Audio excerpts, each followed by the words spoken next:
This is 8 Minutes, a podcast helping you understand the energy and climate challenge in just a few minutes. I'm your host, Paul Schuster. The world is shifting to renewable energy at an incredible pace, which is great for the energy transition, great for climate action, but, well, renewable energy relies upon the wind to blow and the sun to shine and snow melt for hydropower. As the Earth's climate changes, what's the impact going to be as we increasingly depend upon these renewable resources? It's a circular conundrum. We need to install more renewable power to mitigate climate change, but the changing climate affects those renewable assets far more than a fossil generator. 8 minutes. It's how long it takes the sun's race hit, or well, now that pickleball season is back on us, it's about how long I can last listening to the ping-ping of that darn ball before Grumpy Paul comes out and I start grumbling about those darn kids. I'm just kidding. I love pickleball. Let's get it on. According to the International Energy Agency, the IEA, about 3,700 gigawatts of new renewable power is forecasted to come online globally between 2023 and 2028.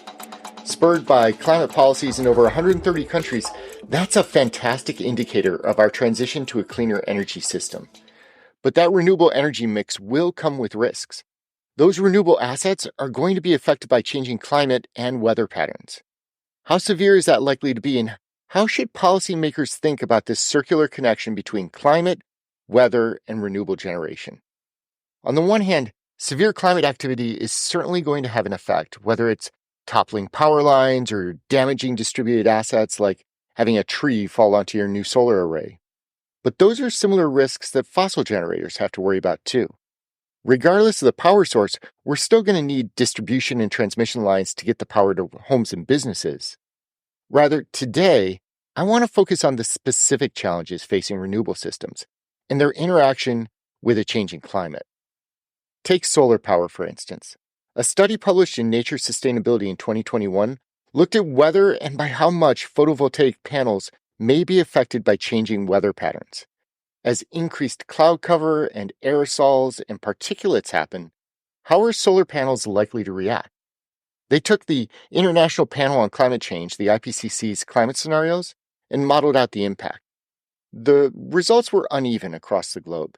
In some areas, such as the Arabian Peninsula, the increased heat and increased cloud cover caused a dual effect of doubling the number of days that the region could see low PV output during the summer.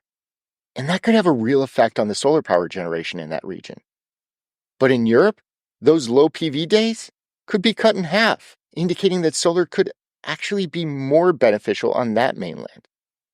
So the first thing to consider is that the changing climate is going to have a different impact depending upon the area of the globe where the power is. Sub-Saharan Africa, for instance, may seem like an ideal spot for solar irradiance, but those full PV days may be more limited than you think under certain climate models. Here in the US, we're already experiencing issues with solar generation due to climate effects, as found out in California. During the historic wildfires of 2020, solar power was cut by 30% due to the heavy ash and particulate matter in the air over the state. As wildfire risk continues to rise, the impact on these distributed assets can be severe. But it's not just solar that California has to worry about. A lot of their power also comes from hydro facilities, which face their own challenges in a changing environment. The World Economic Forum published data in 2023 that new hydropower construction added to its global mix by 3% last year, but total hydropower dropped by 8.5%. What's behind such an underperformance? Severe global drought, especially in China. The country is the largest producer of hydroelectricity, but horribly dry months led to them contributing about 3/4 of that total global downturn in hydropower in 2023. In fact, stepping back for a moment, we as a globe probably would have seen a decrease in global greenhouse gas emissions for the year had it not been for China having to turn on old coal power facilities to compensate for hydro dams that just weren't producing power. It's a horribly cyclic challenge. And in the US, we experienced a 6% drop in hydropower in 23. Fortunately, it wasn't worse, mainly because our hydro facilities are diversely spread out across the country. We haven't had a countrywide drought that has affected all hydro facilities in the last 20 years. But that's not to say it couldn't happen. And then there's wind. The Yale School of the Environment published information on the impact of a global stilling of wind resources due to climate change. They found that in 2021, for instance, Europe experienced a 15% drop in wind speeds. That can be profound. In the UK, where about 18% of the country's power generation in 21 was being serviced by wind farms, the slow stillness of wind currents caused wind power to drop from 18% to 2% of the total makeup. As for here in the US, you may remember the massive wildfires in Canada last year. Well, that same pressure system that spurred on those fires shifted the wind direction for a good chunk of our wind farms in the Great Plains of the US. The result was a 6% drop in wind production, which had to be made up for by a corresponding increase in natural gas power plant usage. Look, renewable generation is critical to climate action. This episode is not meant to deride the good efforts that the industry has done to grow and expand this needed part of the energy transition. Rather, what I hope it does is shed light on the continuing challenges that we're faced with as we make this move towards cleaner electricity.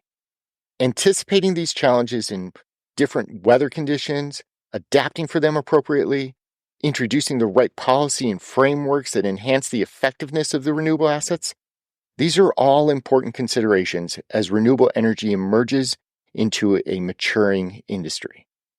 I mentioned a report published in Nature Sustainability earlier, and I'll return to it for a bit of optimism. While specific to PV output, the report authors indicated that the overall effect of climate on generation is likely to be muted globally due to how some areas are likely to benefit while others decline, and that even in areas where solar production is likely to be most affected, technological advances could and most likely will make up for the difference. And that holds true across all technologies. It's not just a matter of increasing the amount of renewable generation on the grid, but of maximizing the production of what we have too. I'm Paul Schuster, and this has been your 8 Minutes.